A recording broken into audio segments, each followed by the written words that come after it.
Soleil toute l'année, plage à perte de vue, le Ghana est devenu en quelques années l'une des destinations favorites des touristes européens. Pays émergent de l'Afrique de l'Ouest, le Ghana se présente en 2011 comme un modèle de la réussite à l'africaine. Pourtant, derrière la carte postale, un fait divers vient rappeler de vieilles traditions dont le Ghana se passerait bien.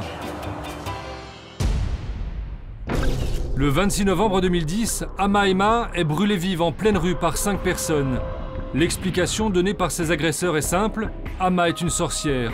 Au Ghana, toute personne suspectée de sorcellerie risque de le payer de sa vie.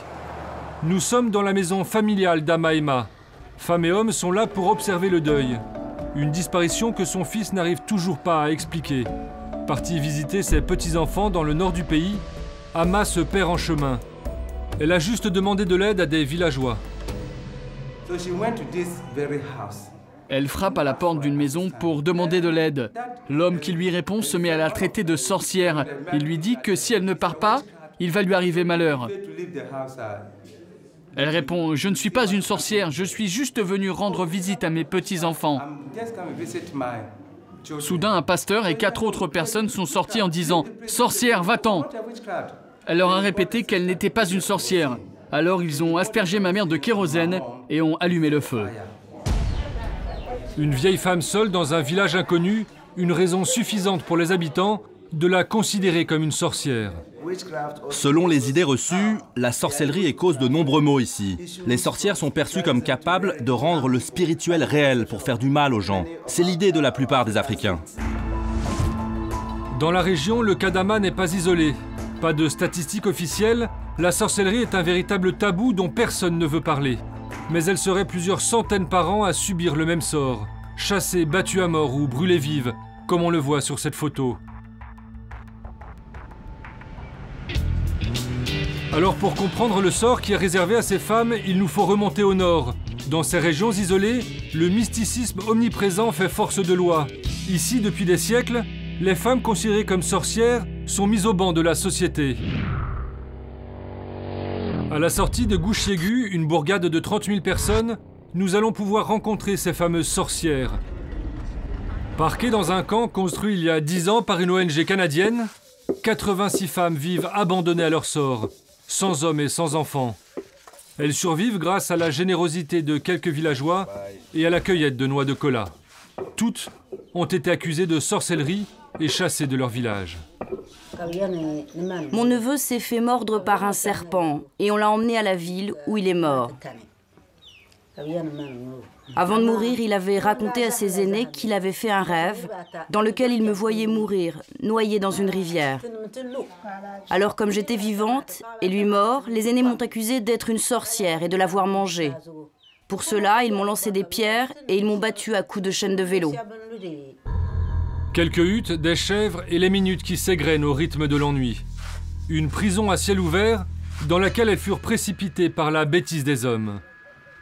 Pour savoir si elles sont de véritables sorcières, un marabout va trancher à l'aide d'un poulet et d'une bouteille d'alcool.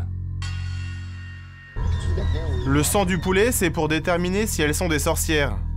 Cela dépend des dieux, s'ils boivent l'alcool ou non.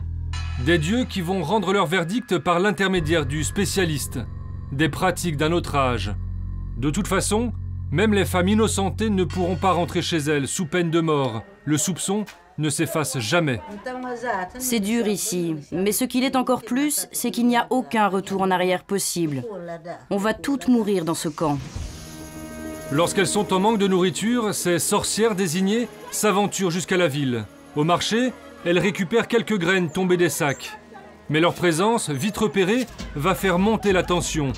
Par peur des maléfices, certaines maraîchères ne tolèrent pas leur compagnie. Une dispute s'engage et tourne au pugilat.